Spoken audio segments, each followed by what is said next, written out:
How about you and I have a conversation today? A real conversation about what it takes to find what I call your video voice. A lot of people I've been talking to lately agree that any serious level of branding or marketing success in 2016 or beyond is going to hinge on putting a human face in the digital space and how that translates into platforms like YouTube, Facebook, and whatever the next big app will be. But I didn't want to do one of those video blogs about what I call the how-to hardware, the type of microphone or the cameras or the lightings or the how to uploads. This is about you and me exploring what it takes to look into a camera, just like this one, square in the eye, and have a real conversation about what it takes to translate all the great ideas, the insights, the essence of who you really are, you know, the kind of person that your friends know, and somehow communicate it through these new video platforms. So we're going to go inside and sit down and have a coffee and talk about ways to find your video voice. 3 things you need to know on this edition of the Reinvention Chronicles.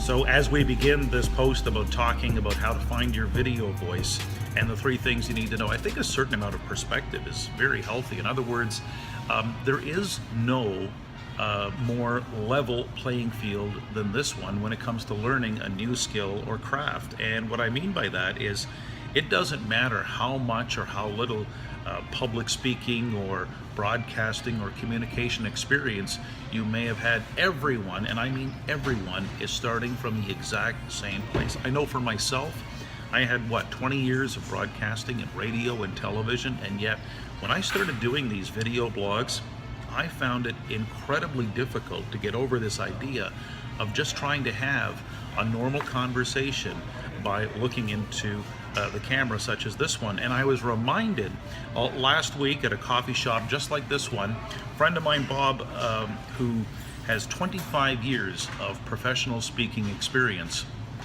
says to me, "You were right." He says, "This is very hard to do." And I think that's a good thing if you're a person who doesn't have, let's say, a whole lot of public speaking or broadcasting or communication experience, because no one's got an advantage. Everyone is starting this race from the exact same start line. So a little perspective, I think, is very, very healthy. So let's get into the 3 things you need to know about finding your video voice. And here's number 1. Find your philosophical anchor. That's right, it's your philosophical anchor. In other words, what is the philosophical anchor that's going to keep your video ship grounded so you're not sailing off in 18 different directions? And what I mean by that is that you run the risk of having no stability, no consistency, and consequently no longevity without that philosophical anchor. So certainly there's something to be said for positioning in terms of subject matter and ground you want to cover. Let's say you're going to be posting videos about health or beauty or sports or yoga or fitness or travel or business, expertise, or any number of subjects under the sun. And that's one thing, but I think you will really and greatly enhance the quality of your material and your comfort level with your content if you can find the philosophical anchor, which has a few different components to it. When it comes to your philosophical anchor, what is the basic plot line or narrative that's going to give you consistency?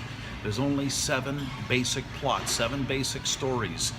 You can learn more if you download the free ebook on the Branding Highway from my website that explores it a little bit further. But Christopher Booker did the original research and discovered there's only 7 basic stories that have ever connected with an audience since the beginning of time. So when you think of people like Gary Vaynerchuk, for example, the basic plot lines he follows tend to be those around overcoming the monster and rags to riches. Casey Neistat, who we've talked about in this forum, is very much about comedy and playing out some comedic adventures.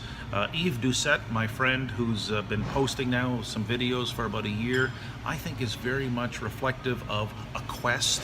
Marie Forleo, who's a lifestyle expert and a career expert, is to me very much a story about rebirth. So pick out the basic narrative or plot lines that you think will be very helpful to give you some idea of the tone and the theme that you can adopt as part of your philosophical anchor. But the other thing you'll want to do, and this was reminded, I was reminded of this when my friend Pam told me she was going to launch some video blogging around the idea of being the mortgage professor. And I thought, that's a great idea. So on the one hand, there's her subject and her area of expertise, mortgages, but what is the deeper philosophical anchor that can keep that video ship grounded? And when we went back and forth and we had a great conversation about this, she was saying things like, well, education. And I said, well, that's fine to a point, but what if you went just a little bit further and explored the idea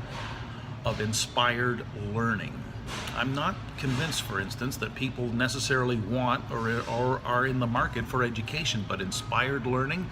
And how many video posts on how many different subjects could you compose with this philosophical anchor of inspired learning? So think these things through as you contemplate what you want to do in terms of preparing your content and structuring it in such a way that it does have some longevity, some consistency, and again, so you're not sailing in 18 different directions.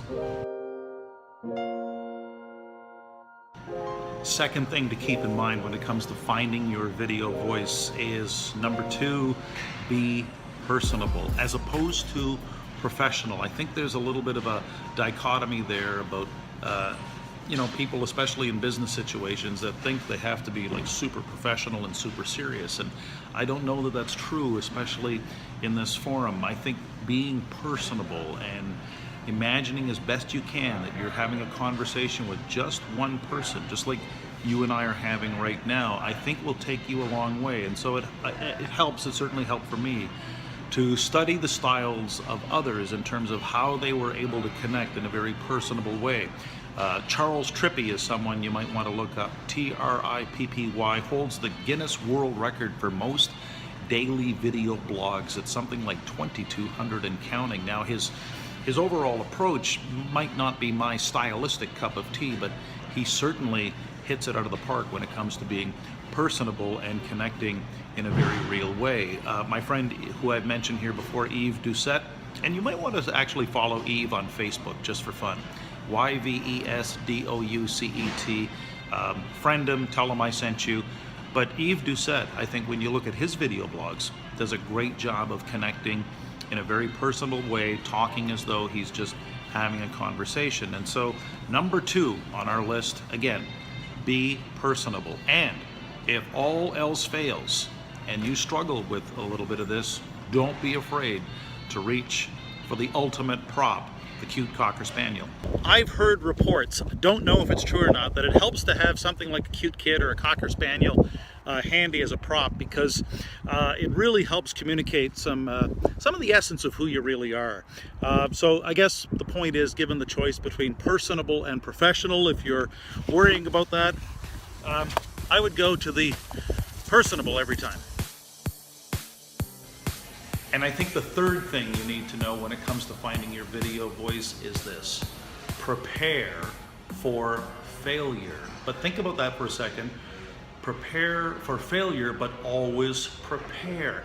You see, there's a bit of a debate between how rehearsed I want to be versus how much I want to rant. Everyone loves the Rick Mercer rant, for example, and some people think they can just go through this and just go off the cuff and wing it and do all kinds of things. But I'm a big believer, at least from my own experience, in the power of rehearsal and preparation, knowing full well that you're going to make mistakes and you're going to delete a lot of material and you're going to do things over and over and over again.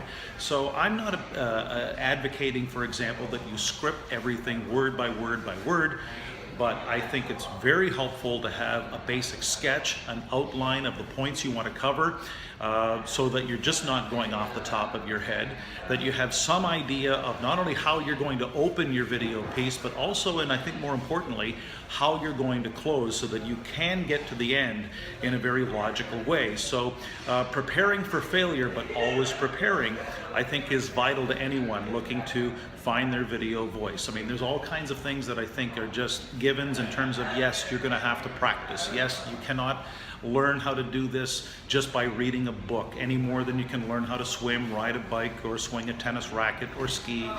This is very much one of those skills where you learn by doing. But I think these three things, in terms of having that philosophical anchor, knowing that you've got to be personable, as well as prepare for failure, but always prepare, are going to leave you in good stead when it comes to finding your video voice.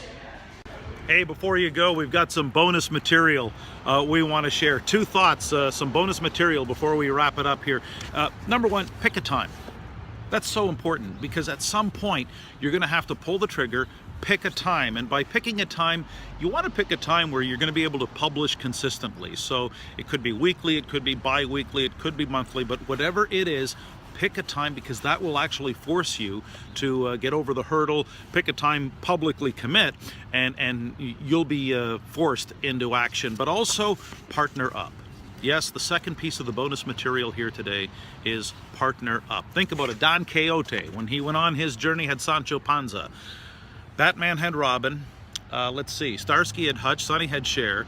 The Lone Ranger did not act alone. He had Tonto. I've been so fortunate. I've got Dana, who is knee-deep in the foxhole with me, giving me all kinds of constructive feedback. Not constructive criticism, oxymoron, but constructive feedback. And you as a video presenter will want to welcome the feedback that is going to help you accelerate your growth journey through this entire process. So, you know, call it what you want, a collaborator, a coach, a mentor, a partner, someone who's going to be on your side, but also on the other side of the camera to help you pick out the things that you can't see. The eye can't see itself. So get yourself a mentor or a coach, because after all, a good coach can certainly help change a game and maybe even help you win, but a great coach can help change a life. So, thoughts to consider on finding your video voice as you recreate and reimagine the business, the brand, the career that you deserve.